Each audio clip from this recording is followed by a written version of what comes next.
कविताएं रहेंगी तो सपने भी रहेंगे। जीने के लिए सपने सभी को आश्वासन देते हैं। बहर में जकोरे खाते नाव को जैसे तैसे उबार लेते हैं। कविताएं सपनों के संग ही जीवन के साथ हैं। कभी कभी पाँव हैं, कभी कभी हाथ हैं। मेरा घर। तो अभी हम पढ़ने जा रहे हैं आरोह बाघेल कक्षा 11वीं की पुस्तक का काव्य पाठ से लिया गया ये पाठ त्रिलोचन जी के द्वारा लिखा हुआ चंपा अक्षर चीनती हुई। तो इस पाठ को हम लोग पढ़ेंगे और जानेंगे कि क्या है इस कविता में। तो नाम है त्रिलोचन जी और ये कवि हैं और मूल नाम इनका है वासुदेव सिंह जी। सन 1917 चिरानी पट्टी जिला सुल्तानपुर उत्तर प्रदेश के रहने वाले हैं। प्रमुख रचनाएं हैं इनकी धरती, गुलाब और बुलबुल, दिंगत, ताप के ताए हुए दिन, शब्द, उस जनपद का कवि हूँ, अर्गान, तुम्हें सौंपता हूँ, चैती, अमोला, मेरा घर, जीने की कला, देश काल, रोजनामचा, काव्य और अर्थबोध मुक्तिबोध की कविताएं एक गद्य में लिखी हैं। हिंदी के अनेक कोशों के निर्माण में महत्वपूर्ण योगदान। प्रमुख सम्मान इन्हें साहित्य अकादमी और श्लोका सम्मान भी मिला हुआ है और साथ में महात्मा गांधी पुरस्कार उत्तर प्रदेश से जो जारी किया जाता है वो भी मिला हुआ है। ज़्यादातर कवि जो हैं वो उत्तर प्रदेश से ही बिलोंग करते हैं। तो चलिए जानते हैं कि हिंदी साहित्य में त्रिलोचन प्रगतिशील काव्यधारा के प्रमुख कवि के रूप में प्रतिष्ठित हैं।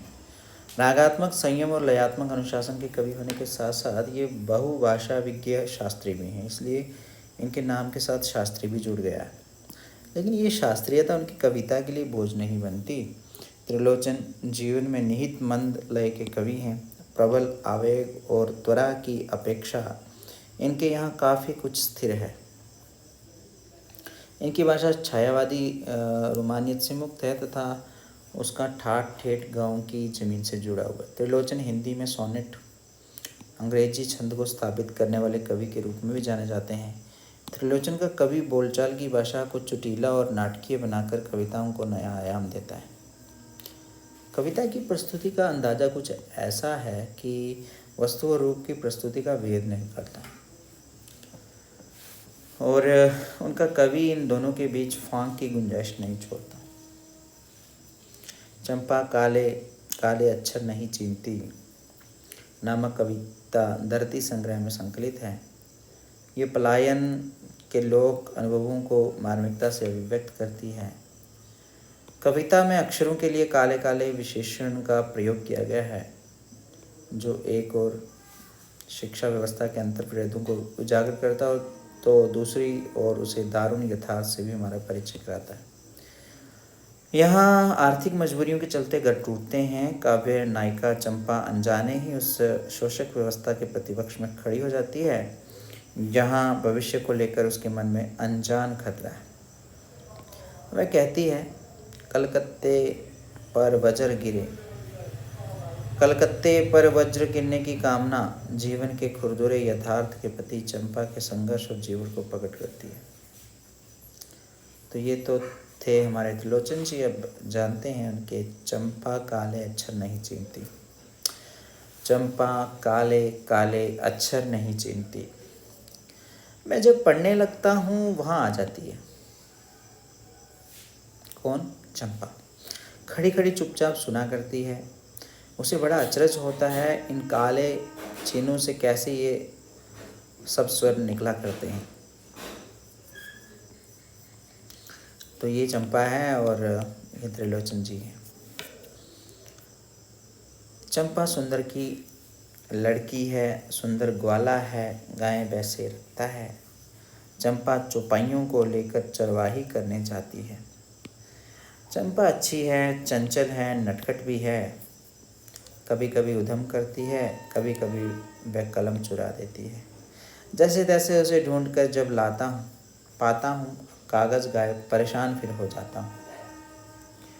चंपा कहती है, तुम कागज़ ही गोदा करते हो दिन भर, क्या ये काम बहुत अच्छा है? ये सुनकर मैं हंस देता हूँ, फिर चंपा चुप हो जाती है। उस दिन चंपा आई, मैंने कहा कि चंपा तुम भी पढ़ लो, हारे गड़े काम सरेगा, हारे गाड़े काम सरेगा। गांधी बाबा की इच्छा है सब जन पढ़ना लिखना सीखें।